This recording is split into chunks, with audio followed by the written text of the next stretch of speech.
All right, folks, welcome back to the Property Couch podcast in what is the second episode of this year's summer series. And have we got a remarkable story from a remarkable young man who went from washing cars in his teens to investing in property, and the lessons that he learned from a single income household. Ben, you got to listen to these. What else do we cover?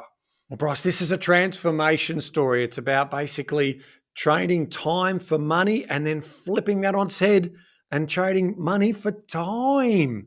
So it's a really interesting story. What a great young man, and what a great example for all of Australians in terms of aspirational Australians doing their lifestyle by design. Aspirational Australians doing lifestyle by design. Let's rip into the show. Welcome to the Property Couch, where each week you get to listen to two of Australia's leading experts. Bryce Holdaway, co-host of Location Australia on Foxtel's Lifestyle Channel, co-host of Escape from the City on the ABC, and partner of Empower Wealth Advisory. Ben Kingsley, chair of Property Investors Council of Australia and the founder of Empower Wealth Advisory, named the 2018 and 2019 Property Advisory Firm of the Year. Stay tuned as they bring you the insider's guide to property, finance and money management. All right, Ben, we've got a very special guest today. We are talking to a TPC listener who is actually on their second lap of the podcast back catalogue, Ben, which is super exciting. But Very impressive. His name is Clinton Chaffee. Welcome to the Property Couch, Clinton. Thank you, boys. Thank you for having me on the podcast. Oh, mate, thanks for joining us. We're excited to chat with you today. We've Ben and I have had the privy of looking at a little bit of your backstory, and I think there's going to be a real good opportunity for our audience to learn some really good lessons and through your story. But part of that is to get to know you, right? To find out a little bit about, where your money behaviours were formed and the money beliefs that you have. And of course, the way we do that is just to go right back to the beginning and let us know if there were any conversations that you had with your family over the dinner table around money. Yeah, there were definitely no conversations around the dinner table at all around money. So yeah, I was born in Cairns. I'm a Cairns local. I have an older sister and a younger brother. Yep. And yeah, just growing up, just a middle-class family. Just did what middle-class families do. Went to the creek for swims. Played AFL. Love my AFL. Go the Pies. Go the Pies. And didn't really miss out on too much in the early days. Went to the movies. If we wanted to get takeout, we'd get takeout. And then, Dad decided to sort of move up to Weipa on and off to build his building business. Yep. And Mum stayed in Cairns and took care of us kids. And then, unfortunate events happened and Mum and Dad separated. And, that's when I noticed things got really hard. Going from two incomes suddenly to one. And, that's sort of when, money got really tight and, it got really hard. So, yeah. Now, Clinton, how old were you when you started to notice that the things that you were wanting for and all of those types of things were a little bit harder for your mum looking after three young kids? Yep, so I would have been around 11 years old and my sister would have been, I think, 13 and my younger brother, he would have been around 9. Yeah. And, so funny story actually, we used to have this old Mitsubishi Triton and it was the oldest car on the market. And Dad was driving to a work site up in Weipa and his apprentice was driving at the time and they saw a bunch of pigs run across the road. So the apprentices swerved the car and they actually rolled it. Luckily no one got hurt or anything like that. But we ended up keeping that car. Dad come back down to Cairns, gave us that car for Mum to drive around in. And that's the car that we drove to school in. It used to blow so much blue smoke. It was so embarrassing. And then after the separation that on the single income, that's like I was saying, things got hard, so we couldn't afford to pay for rego. And I remember it's clear as day driving to our old house, and we thought the police were behind us. So, and we didn't have a registered car, and it was all dinted up, so we had to pull up on the side of the road, and yeah, Mum just said, duck your heads. We literally couldn't afford to pay the fine. And yeah, weren't criminals by any means, but that's just how it was. And yeah, I remember pulling up to school with it as well, and just blowing blue smoke as far as you could see. And yeah, it was just so embarrassing, and I still hold that with me today. Just that feeling of embarrassment, I suppose, and shame. So yeah, that pretty much it was definitely hard. Yep. So just for clarity, your mum would pull over and all of you would duck your heads so the police would go by and think that there was no one in the car. Is that what you mean? That's correct. Yeah. So lights off on the side of the road. Yeah, everyone ducks their heads. Just a car parked on the side of the road, because if we got pulled up, yeah, we could not afford to pay the fine. And yeah, one with food and everything else, it's just an extra cost that we couldn't really afford to have. So yeah.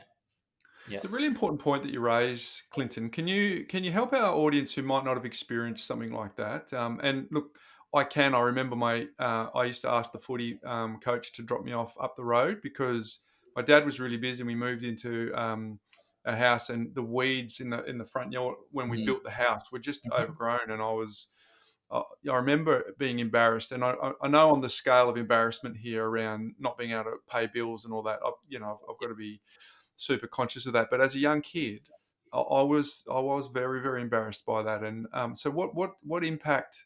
Tell us a bit about that impact and how that what that did for you, and what sort of reinforcing message that you were creating in your mind around that.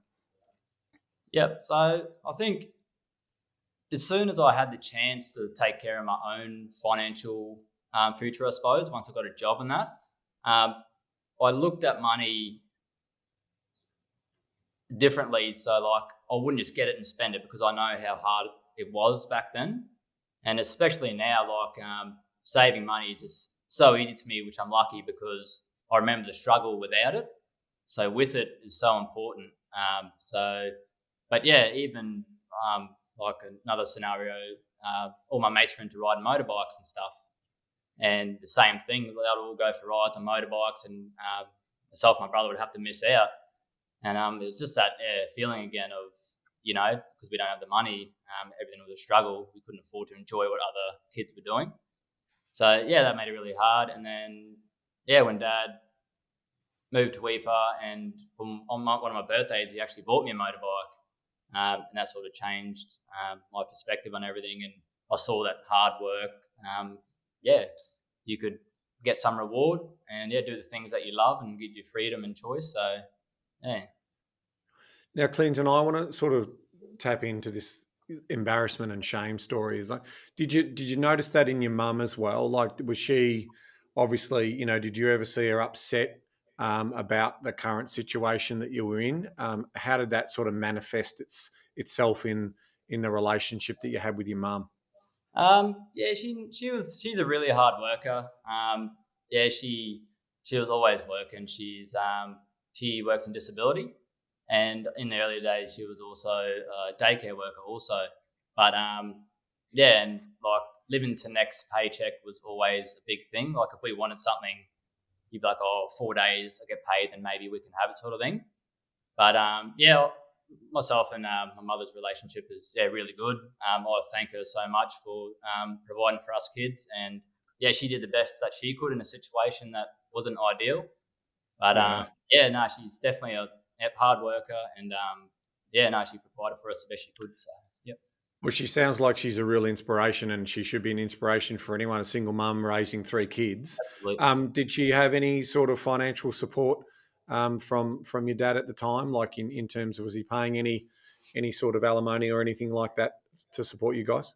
Yeah, so Mum definitely didn't ask for it at all. So I think whether she was too proud, or I'm not quite sure what it was, but just there definitely wasn't any handouts or anything like that. But in saying that, if just say an excursion was coming up or a footy trip, Mum would definitely say, call up your father and ask him to chip in. And Dad was more than happy to chip in. I have a really good relationship with both my parents. Our whole family is really tight. So, in terms of just normal everyday living, rent, food and that, Mum took a lot of that burden on herself. So, yeah. Hmm. Yeah, that's an interesting point, right? So effectively, there's your mum who's making it her responsibility and working really hard to provide for you three. Did your older sister, and your younger brother, did they detect the similar observations that you detected? And did you ever have chats amongst yourself as the three siblings and three kids in terms of talking about money and how tough it was? It's a good question because I don't really recall talking too much to them about that sort of stuff. But I know my brother and I, if you're familiar with Cairns, if there's any Cairns listeners out there, you'll know there's a water park called Sugar World. And we wanted to go to Sugar World with our friends on the weekends, but to do that, we'd have to go and wash cars. So we'd just go knocking on people's doors on the weekends and, wash cars for $10. And then that would give us the money to go to the water parks and do other stuff. But I don't really remember having conversations directly about sort of the struggle and that. So Yeah. How do you compare to some of your peers then, Clinton? Because that's what you just described as real resourcefulness, right? You know, not can I, it's how can I? yeah, And by going and washing the cars and getting those $10 per car that you did enabled you to do what you want. So it actually taught you to take action early on, take responsibility, and it's just a beautiful Mm. blessing to hear the way that you talk about your family right now, which is that you're tight as well. But some of those life lessons that you would have been exposed to. Really set you up for what will become part of the story as we flesh it out a bit more. But how does that compare to some of your peers who probably got to go to Sugar World a bit easier than you did? yeah. So it was like a lot of my mates too. Growing up, they were in similar situations as I was. Mm. I reckon about 95 to 90% of my mates grew up similar to me, single parents. Roughly the same thing. Like back to the washing the car story, mates would come with us and do that with us as well. Yep. But a lot of them also have sort of given up, I suppose, on the next step in life, trying to build their financial nest, I suppose. A lot of them just sort of blame other people for their circumstances, and just blame the government. But I'm sort of bucking that trend and saying that it's my life, I'm in control. So I'm putting my money where I want to do it, and I want to build wealth and provide for my family and my beautiful partner Alana as well. Was there a catalyst? Was there a person? Was there a mentor? Was there a trigger? Like to Ben likes to say, if it's to be, it's up to me. You sounds like you're very much embracing that. Was there something that sort of nudged you with that determination? Yeah, so I've thought about that a lot, and I'm speaking to mum and dad. I remember these little snippets in life, and I remember being in the shopping centre. I probably would have been maybe about, would have been pretty young, 12 or 13. And this is when Dad was working away in Weipa, trying to build up his building company.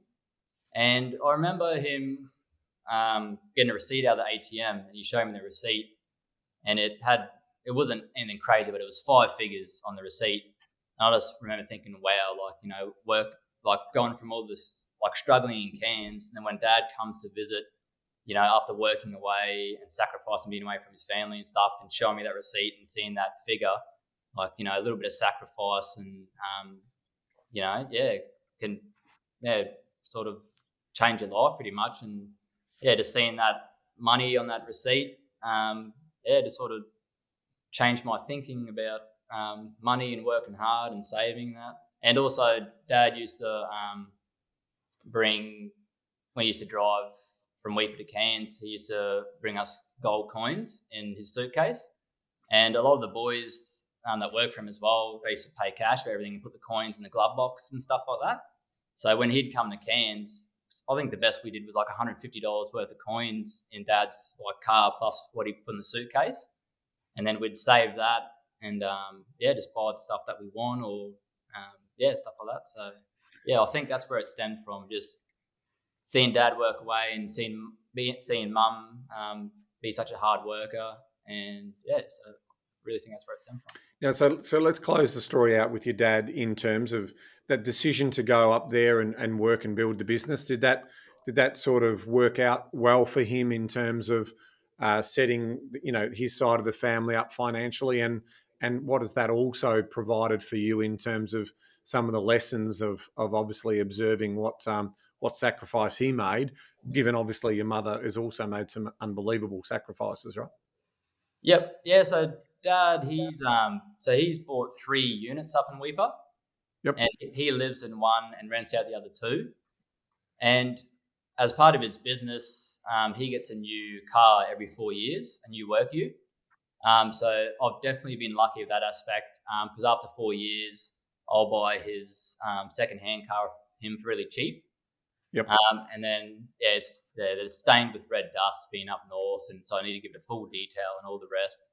But yeah, I get that for cheap. And then that saved me from spending $20,000-$30,000 on getting a reliable, decent car. And even just in the early days when he bought that motorbike for me, I sort of started a bit of a trend of flipping stuff and upgrading stuff. And I got to the stage where I sold that first motorbike that he bought me for my birthday, I think it was. And then I bought a boat, and then I traded that boat for a camper trailer. And then I sold that camper trailer and then just kept upgrading from there. And then I had a bit of savings from that. And then, I started my apprenticeship and moved to Weipa. And that's, I think, when I really started saving money, because there was nothing to spend money on up there. And I was on a pretty decent wage for an apprentice working for Rio Tinto in the mine. So, yeah. But it sounds like you're pretty handy in terms of you're able to obviously fix things, and you're quite curious about that type of thing. So I think that's obviously, and you've got a market mentality, right? So understanding how money works and how things appreciate. So that's really great for you. Has it also washed off on your brother and sister?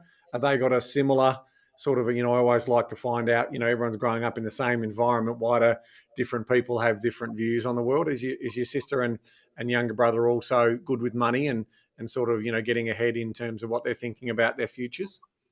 I've got to be careful with what I say here. But so my brother, he still lives up in Weipa with my dad. He works for my dad. Right. And he's eventually possibly going to take over Dad's business, but definitely doesn't have the same traits as I have. So he's got the, $40,000 Land Cruiser that's always breaking down. He's just spending money on it. I always say, sell that cruiser and save it for a house. And oh no, I'll never sell this thing. Like, it's a beast. Like, so So unfortunately, definitely not the same. And Mel, my older sister as well. She's not really into investing and stuff like that either. And she's bought a jet ski in that recently, and I sort of say the same, save to buy a house, like that stuff can come later. But so definitely not really similarities in that aspect. So yeah. Do you think that the birth order had anything to do with that, Clinton? So if you got an older sister, you're the middle child, yep, and then your brother, and then at some point in time, did you take on the role of being the man of the house, and therefore took different responsibilities, and perhaps your brother didn't necessarily have to take any acute awareness around that? Did that play out at all? Maybe that could be definitely could be something that happened, but I think also me getting an apprenticeship in the mines and working with other high income individuals and tradesmen, a lot of them would talk about investing and stuff like that as well, and buying houses. So just being in that environment with other, I guess, like-minded people as well, when my brother maybe didn't have that, because he left school. He didn't, I think it might have been like grade 9 or 10 or something. He just got an apprenticeship with my dad straight away. But coming back to the earlier days, I'm not quite too sure, to be honest, but combination of things by the sounds of it. But I think, we talk about, Bryce always mentions about when are you going to do your hard. And so we're certainly, for your sister and brother, please, no disrespect for them. And obviously it's they're making their choices in terms of the lifestyle that they're going to live, and that's fine. But you've obviously, by being surrounded by people who are also sacrificing by being away from their family, living in an environment which is really about, the money that you receive in that environment, because there's not much, as you say, to do there, but it's a sacrifice from you being away from your mates and also your mum and so forth. That then accommodates for, okay, well, why am I doing this hard now? Well, you're doing this hard now, so to your point, you can set up for you and obviously your partner, and then you're starting to think more broadly around, this lifestyle by design, and you're starting to think about, okay, what are the important rocks in the jar, and how do I put them in early? Because you've understood that certain investment in your time and in your craft can create income, or it can create an appreciating asset. And so that's something that's that hopefully our community is listening to that part of the story, to say that you're on a different trajectory to your other family members. And again, no judgment there. It's a pathway you're making, but ultimately you're going to be financially quite well off. And so tell us about the next phase of that story for you, in terms of, right, you started earning money. How did you set your banking up? Like, what did you have much knowledge around, understanding your money and how you coordinated, your budget? Tell us a bit about that money management story. Yep. To put it in perspective, so I got my first job working at Foodworks, little grocery store, when I was 18. And I was still saving a little bit of money where I could, but as you are when you're 18, you're partying and you're doing all the rest of the stuff, and you got your first car that's just guzzling fuel, and you're buying all the cool stuff for it.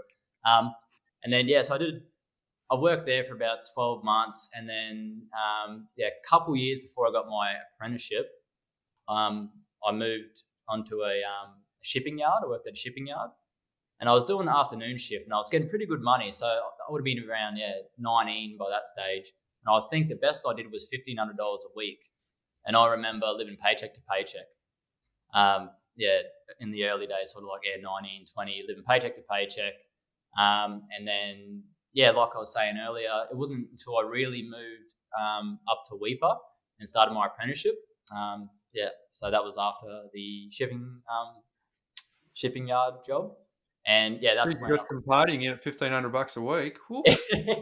Oh, and the cars, don't forget the cars. You've got to put all the stereo kit in the car, and you got to have the right tires on the car and all of that sort of stuff, and all the camping gear that goes with it. Yeah, and all the footy trips and stuff like that too. So definitely. Yeah, true. Yeah.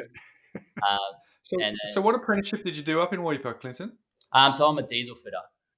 Yeah. Yeah. So been qualified since 2020 now. So yeah. Well done. Nice work. Thank you. And so it wasn't really until I moved to Weipa, and there were no shops up there, no Maccas. Like, it's a small mining town up in far north Queensland with a population, I think, about 4,000 people. Yeah. I suppose just being surrounded by other tradesmen that were sort of talking about investing, stuff like that. That's where I started saving money and buying a house into my mind and stuff like that. So nice. Did you borrow any money to buy the car? Like, did you have any car loans, or did you have credit cards or any of that sort of excessive debt, or was it more you're living, a cash system?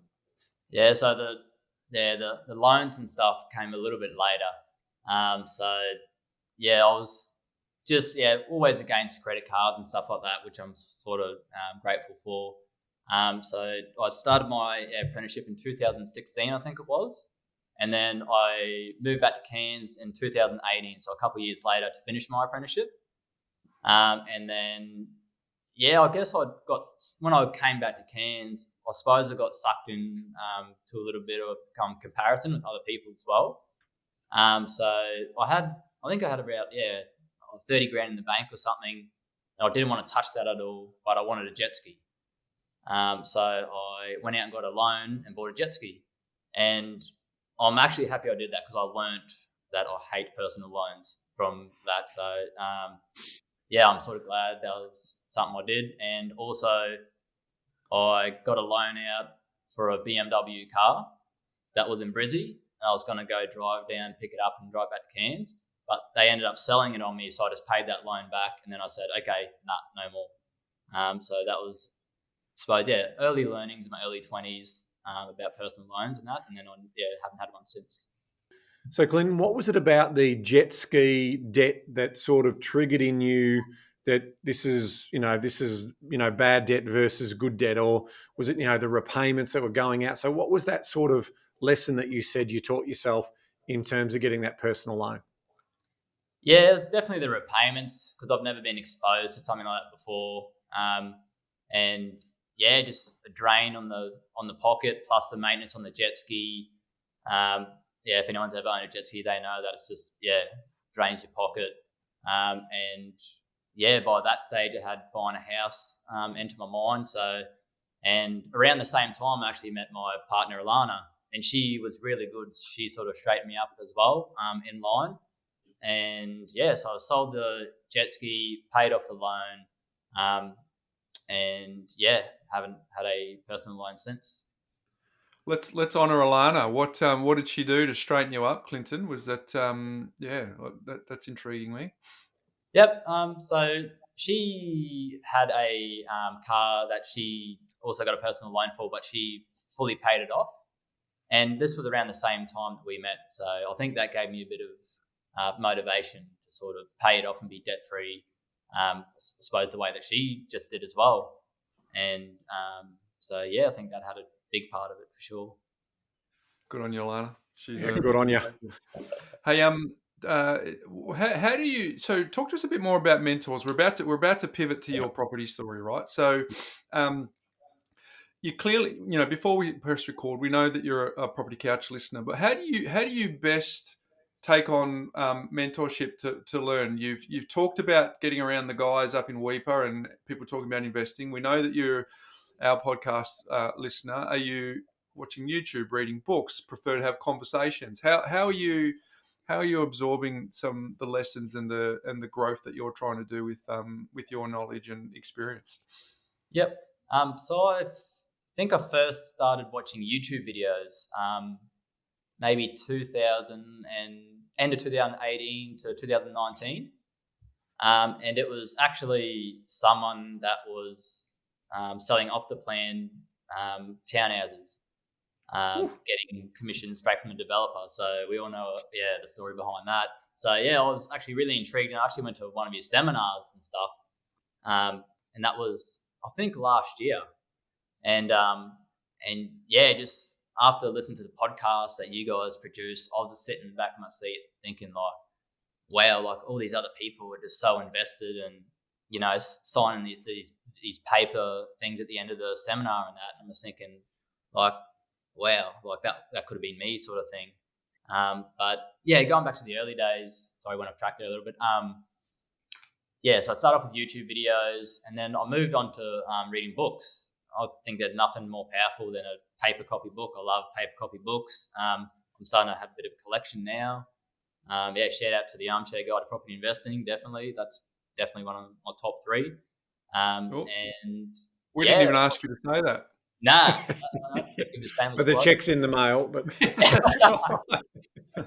no, definitely. And then, never ever thought I'd ever be a reader. Never, didn't like school really, like reading and doing exams, stuff like that. But just something about, property books and stuff that, I just took a fond to and never ever thought I'd listen to a podcast. But a couple of years later on, and here we are. Here we are. So, can you speak to our audience, Clinton, who maybe they're listening to your episode now, but they've only listened to a handful and they don't have the privy of the back catalogue that you've been through. Yep. Can you sort of explain a bit more about being at that seminar and being able to sort of hover above the crowd essentially and just go, I know what's going on here now, and it's interesting to observe what's going on here because I know how it works, versus someone who doesn't have that experience, being caught up in the emotion of it. Can you talk to those people about how you navigated that?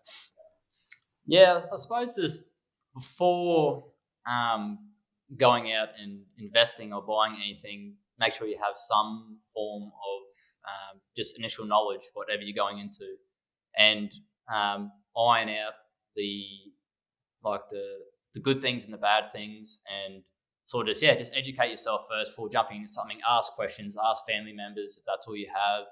and then, and if you're in a privileged position, get a hold of, I've gone blank here. Sorry. But you could see spruikers, right? You saw the cycle, right? You saw what Yeah. was going on and how a spruiker works. And Yeah. sometimes the spruikers are enthusiastic amateurs. They don't necessarily know they're doing anything wrong, or that wrong might not even be the right word. Not in the best interest of the investor. But you had the understanding of what was going on in the spruiker world, and then you could see that, and to your point, you said, I was able to not be one of the ones signing the paperwork at the back. So it was kind of just to sort of highlight to our audience who don't have the same level of understanding that you do, that just, what you observed and how you were able to resist the mental triggers that they fire at you to try and get you to take action. Yep. And I think you boys have talked about it before as well. Like there's a lot of things that they do say in those seminars that are really good also. But it's just that the 10%, which is the product that they're selling, which is the downfall. And then, I actually managed to go back to some YouTube videos from 2016, and the certain company uploads some of the properties that are for sale at the time off the plan, and I saw what they were offering the townhouses for off the market back 2016. And I look at it, and I've searched them up now, and they haven't even gone up that much at all. So like it's a lesson learned just that by itself. So there's if you're unsure, there's little sneaky ways I suppose like that as well. Drop the mic, Ben. That's a great bit of investigative research in terms of, okay, well, I've got this old video from these people, and this was the area that they were promoting, and these were the types of properties they were promoting. So I'm just going to use realestate.com to see how they're gone. Yeah. And you've been able to work that out, Clinton, and you sort of said, okay, that's great. But to your point, it's that last 10 to 20% of the information that they are sharing for people who don't understand. So they're very much governed by the tax drivers. So taxes driving them to sort of, it's not going to cost you much because you're getting the government to help you pay for it. That's one of the big stories. Then, they create this sort of value add sense of, act now. So they're trying to create this sense of scarcity to basically make it available to you right now. And if you take advantage, because most people I used to sit there in those seminars and say, well, if this is such a good deal, why do I need all of these other bells and whistles? Like, why do I need, and if it was a good deal today, why do the fact that if I leave this seminar right now, that tomorrow it's not going to be as good a deal, or that they're not going to offer me the same sort of opportunity once I come out of the, that sort of mindset shift that they're trying to make with me and the rah-rah that they're trying to do in terms of getting everyone excited and pumped to sign a piece of paper. So, ultimately, if the fundamentals stack up today, they'll stack up tomorrow and they'll stack up the next day. And Ben, isn't it ironic that you've got a bias towards where politicians think that you should be buying brand new, whereas we've got this bias towards established? And to your point there, that it just pinged to me then when you said it, that all of the sell is around the tax advantages for new, and quite often when you're talking to someone who's around established, it's growth and yield, and it's just further highlights the irony in sort of fleshing out this the way that the spruiker operates in those seminars. So, Clint, let's move into the property story then for you. So you and your lovely partner, Alana, I think it was. So she's obviously on board. Is she reading the same books as you? Are you guys sort of planning to become what you plan to become? Are you looking at your strategies in terms of what you're doing and how you're going to continue to build out your property story? Yep. So Alana's an amazing person. So a couple of years ago, she did the impossible and quit her job and opened up a business. So she does social media management. So that is another massive, I suppose, hurdle with lending and stuff like that as well, as you guys would know. She never used to read books, never really used to listen to podcasts and that, but I've got her to read Cashflow Quadrant, and now she's on board and hooked. So now she's bought some business books for herself. So she's going through the process now of educating herself and trying to get that belief system and mindset up. Because I feel like that's probably the biggest barrier for just average people like myself is just getting that belief system and mindset up.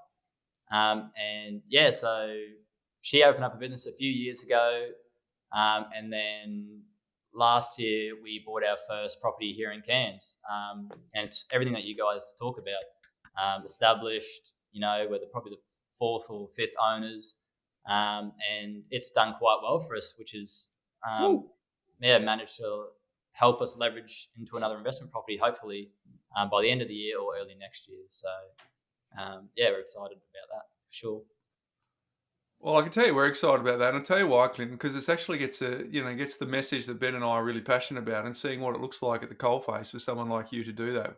What would have happened if you had gone down spruiked path? Well, you've done the research and seen what that looks like, and it's been a lesson for our audience. And then you've gone, well, therefore I've implemented all of the asset selection processes that you talked about over the journey, and it's actually served you, and it's served you and Alana really well in what you've purchased in Cairns, which is, clearly quite some way from a major capital city, right? But and yet you've found all of the drivers that work for your town that you're a part of, so that sets you up for getting you optimal results, which is really, really nice. So well done. When you reached out to us, you said that there was a few things that money means to you, and here was your choices. You said you wanted lifestyle choice, comfort, stability, time with family, work-life balance, security, improved lifestyle, growth, and happiness. Why are they important to you? So there's a saying that I think describes my, persona about it all is stop trading time for money and trade money for time. So having some investment properties, combined with super on the side, and my job actually, because I do 7 days on, 7 days off, and where I work now for BHP, they offer a thing called job share, where if I can get someone to work my second swing, I only have to come in 1 week a month, if that makes sense. I'll do 7 days, 7 days off, and then someone else will cover my 7 days. And so technically it's 1 week on, 3 weeks off. So in the future, if we build up enough property and Alana's business grows, that's something I could look at doing. Just helping out my family, and just getting us in a situation where if we ever decide to have kids, Alana and myself, which we're not too sure yet, they don't have to miss out on the motorbike rides like I did. They don't have to duck their heads and worry about stuff. But at the same time, teach them how to, as you guys say, fish instead of giving them the fish. So, yeah. So can we circle back? That's a beautiful outcome if you're going to be able to achieve that. Can we circle back to your mum and sort of how important would it be for you to be able to sort of help your mum or provide for your mum, in her later years? Yeah, absolutely. So my mum wants to buy a little van and travel around Australia in her retirement. And so she's in the process of doing that now, saving up for a van. And she's 66 now, I believe. So, so she's sort of at the point of a career now. I'd love to help her buy that van or contribute, to her achieving that goal. So, I think, if we keep working hard and being smart with our money, I can do little things like that to help mum buy a van and stuff like that. So. Were you in a rental when you were growing up, when your parents separated, or did you own the property? Yeah, so in the early days before our parents separated, we were sort of a mix of both. But once the parents separated, definitely rentals. I've lived in 2-bed, 1-bath units. So. But at the same time, not as bad as what some other people have it. So I'm still very grateful for mum and dad for. Yeah. And has your mum been able to secure a property in her later years, or not really? It's still renting. Yes, unfortunately, still renting. Yeah, and just I suppose things haven't really gone her way, so to speak. So she's still she'll be working for a little while. Yet to sort of achieve her goals, but unfortunately, that's just how it goes. But how exciting for her that she's got that goal there for the for that travel around Australia, which will be amazing. So, Hey, Clinton, it's been an incredible story. I love stories like this. I'm addicted to hearing, the process that you went through and how you saved and what you did to delay gratification and all those sorts of things. I'll never get sick of hearing that. But um, as we sort of head for home, my question is always around motivation. Um, what why did you come on here? I know that you're a money smarts user. Um, so I'd love to know how that is actually helping you. So that's probably two parts to my final question. One is how has Money Smarts been able to help you adopt the right approach to managing your money, Yep.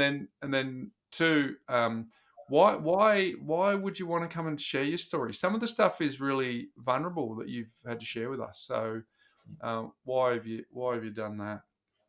Yep. Yeah, so Money Smarts has been incredible.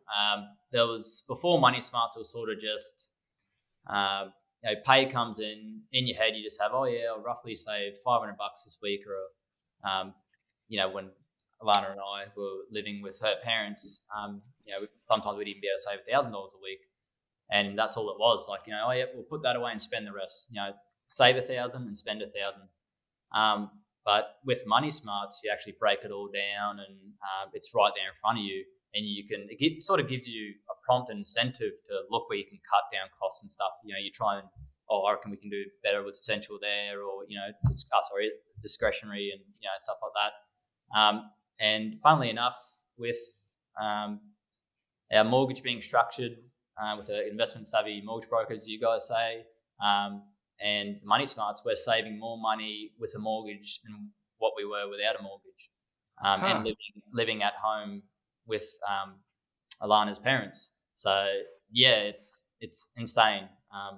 Really. So it's done really, really good things for us in our household. So yeah. Oh, well done. Yeah, well done. And I'm assuming that you've got the primary account, which is the offset set up against that. All of the income and that is flowing into that. How do you go with the sort of living and lifestyle 7-day float? Does that sort of work for you in the sense that, you're giving yourself that little bit of money and you've got to rotate that through for the final week, in terms of discipline around spending on those incidental purchases? Yep. Just having that, I suppose, just once it's gone mentality as well. That's what we were missing before Money Smarts. And I do something a little bit different. I suppose it stems from Dad bringing us coins, and from his car and stuff up in Weipa. So my weekly allowance, I draw cash, and I pay cash everything but save the coins. I put my coins in my glove box, and at the end of the month, I collect my coins and I put them in my bank account against the offset. And it's only like at the end of the month, you might have an extra $20, but over, just say you do that for 10 years, you never know, it could make an impact. So I love that. Yeah. Well, it's all about the habits and and that's showing that visual effect of the money going back in. So like it all works towards the psychology of what you're trying to do there. And you're a Whether that's dying breed, digital Clinton, money. using cash. No, like do some of the shopkeepers not know what it is when you hand it over? They always just turn away and have the machine out like that. And you go, oh no, cash, please. And you see this worried look on their face, like, oh no, I have to calculate how to give out change. Like, get all scared. It's I think it's still a good habit while it's around. Hopefully, it's around for a long time yet still. But I think there's definitely benefits. Obviously, you lose that weekly float against your mortgage and your offset, but it's horses for courses. Nice one. And I guess to my other final question, my part B, why did you come on, mate? What was it about your story that you wanted to share with our audience? I think just seeing my friends, I suppose the way they are, just blaming other people for their circumstances, where I grew up in literally the same, same situation, went to the same school, had the same struggle, but I took steps to go and get an apprenticeship. I made a sacrifice to move into Weipa. Now I have my trade, and I'm on not amazing money, but enough to invest now, which I'm very happy with. But sort of just saying, if you are struggling now, take steps to change your life and your mindset. And if you're in a job that you don't like, there's online courses these days that you can do, university, all that sort of stuff, all at your fingertips. And yeah, just if you're not happy with where you are and you want to invest, take the steps to improve yourself and increase your income. And it's amazing what you can achieve when you believe and put your mind to it. So Well said, Clinton. That's beautiful, and I think that is a timely reminder for probably my final question. Do you believe that the Australian dream is still alive for property ownership and aspiration to become what you want to become? yeah, absolutely. I think yeah, if you're definitely harder in a capital city. So we're lucky that we sort of bought in Cairns at a lower price point, and it's gone up in value to leverage us into we want to buy in Melbourne.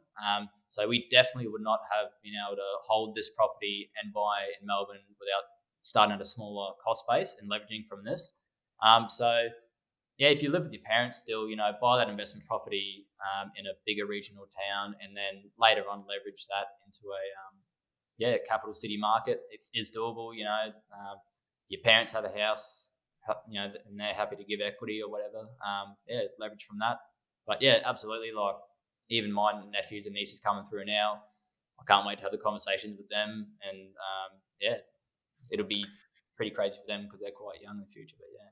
And so is the current home that you've got, is that going to be the sort of family home for a while? I mean, you're still not sure about children, but Yep. like what's the end game? What tell me what success and lifestyle by design looks like for you when you're 55 or 60.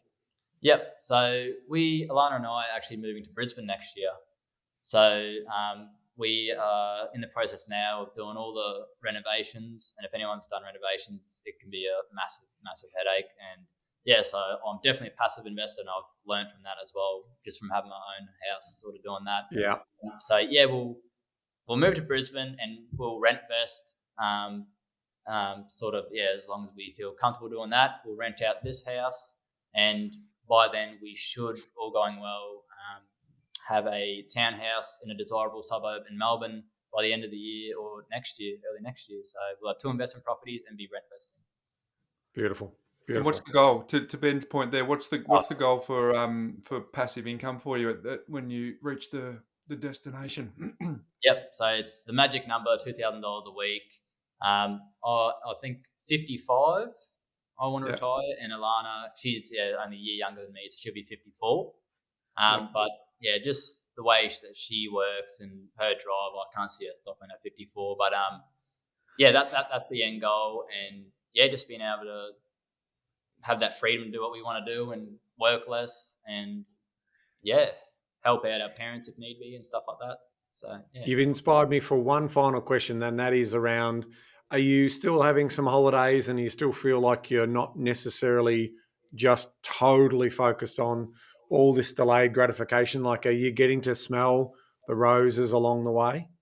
Yeah, absolutely. There's definitely a lot of delayed gratification. Alana and I have, like we've spoken about, decided not to have kids until we're sort of set up financially a bit better than what we are now, and also not to travel until we're in our early to mid 30s. So we're sort of just deferring that. So yeah, you could say a bit of delayed gratification there. And so what was the second part as well? Well, obviously, as part of that, when you've got that sort of delayed gratification, that's so you're getting to an outcome or a big rock in the jar. So where do you think you will sort of put down roots and sort of buy that dream home? Yeah, so we are looking in the future to eventually merge down to Melbourne and have a home down in Melbourne. So Alana has some family down there, and we love it. We always holiday there. And to get back to the question about still smelling the roses, so we still, definitely do little holidays here and there, but they're not going overseas and spending millions not the big of dollars. spends. And just deferring overseas holidays, and so definitely still smelling the roses, but at the same time maybe not experiencing the glamorous things that other people might be doing at the moment, but that'll come later for sure. What an incredible story, Clinton. Just for context for our audience, you're 28, so there's an awful lot of wisdom, Ben, that we've just heard from Clinton in terms of his, success is never not doing the basics well. And Mhm. Clinton, you are doing the basics really well. And I think that's, complexity comes through scale later on, but it doesn't need to be. It doesn't need to be over complex. Spend less than you earn. Have some delayed gratification. Go on a holiday as youngsters, but not necessarily all the way to Europe. We've decided to go to this particular place where we're really investing in where we want. And I love the fact that you said we're not going to do that until we're sort of in our mid to late 30s. You've had conversations to each other about when do we want to have kids? Do we want to have kids? When's the most ideal time for us to have kids? What sort of position do we want to be in when we have kids? So, mate, it's been a real joy to have the conversation with you. I hope your mum's really proud when she listens back to this and hears what you've done with a start and how you've used that to drive you forward. And on behalf of all of our community, me and Ben, everyone here on the Property Couch, thanks for sharing your story today. Absolutely. Thank you for having me. It's been a pleasure. Thanks, Glenn. You're a superstar. Bryce, what an incredible young man. I mean, the notes I was taking in my debrief, I love the fact that he says it's not up to, don't rely on the government. I mean, he's come from a single household, quite a poor environment that he was living in, and he's been able to make good, in terms of don't play the victim. I've got that down here as well. That the story I was telling you earlier about time for money, money for time to enjoy those good things in life, and making a decision that this wasn't going to be his plot in life. That is the transformation that he's gone on in terms of what that story looks like. So again, really another affirmative action story in regards to transformation. So, Clinton, you're a credit to yourself. You're an inspiration for other young people who may have grown up on the wrong side of town in terms of opportunity and has made that into every post being a winner. So really great outcome for Clinton, and can't wait to see what he does in the next 10 or 20 years. Yeah, I love it too. Like he self-confessed he was embarrassed by the circumstances early on, but then sometimes it does, and this is an important message that I think Clinton's shared with us is it's not always about resources, it's about resourcefulness. And we talked about this before, Phil Knight and his book Shoe Dog. That guy's a mega billionaire now, but there were some couple of pivotal points early on where if he didn't have resourcefulness in the lack of resources, that none of us would probably hear about Nike right now. So I think that's the overwhelming takeaway for me for Clinton, who, is just a remarkable human. But to be able to overcome some of those early starts, to his point, being a little embarrassed by some of the things, and then washing cars to get some small luxuries along the way. I think, work ethic from parents, and then just brings it home with, concepts around delayed gratification, making sure he's getting his mindset right, and just going, if it's to be, it's up to me. So him and Alana have now got their property together. So mate, take a bow, young man. You are incredible, and we certainly appreciate you coming onto the show and sharing that. Yeah, keep going, Clinton. You're doing everything right. Just keep educating, keep moving forward. There will be one or two steps back, like there is in everyone's life, but you're making every post a winner, mate. So congratulations to you, and your beautiful partner is part of that story. Well done, Clinton. Now, Ben, before we go, because Yes. we're only too deep on what is already an incredible start to a summer series. What I'm doing a fair bit of is you and I, throughout the year, we've been framing up our new ideas around our updated version of the book, right? Yep. So we've spent a lot of 2024 going, what are the core concepts and ideas and frameworks that we really want to put out into the marketplace since we wrote the first book, The Armchair Guide to Property Investing. So December is a lot of keyboard time, Ben, a lot of keyboard time for me and for you. And so we just want to remind our audience that in the new year, keep a little ear out for announcement of our new book, which we're super excited. And for those folks who have actually read The Armchair Guide, here's what we're going to say to you. One, the principles that you've read in that book are evergreen. They work today, yesterday, and tomorrow. But what we're also doing in the new version, Ben, is we launched that book and the podcast around about the same time. Now, we've battle tested our frameworks and our ideas and the concepts and the things that we've had from people. So the new book will be a revised and updated version. So for those of you who think, oh, I've already read the last one, what can I learn on this one?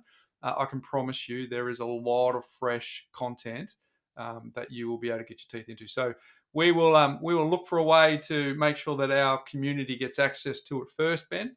But just a little tease. Yeah, we're working hard. It's hot around us, and we're hot in terms of trying to put the new book together. So December is the time. It's now. It's happening as we speak. As we speak. So that's our Christmas gift to us, Ben, is to tap away at the keyboard in the lead up to it. But again, Clinton, thanks for coming on to the podcast today. It was a ripper story. We loved every bit of it. And until next week, Ben. Knowledge is empowering, but only if you act on it like Clinton did. Only if you did what Clinton did, folks. See you next week.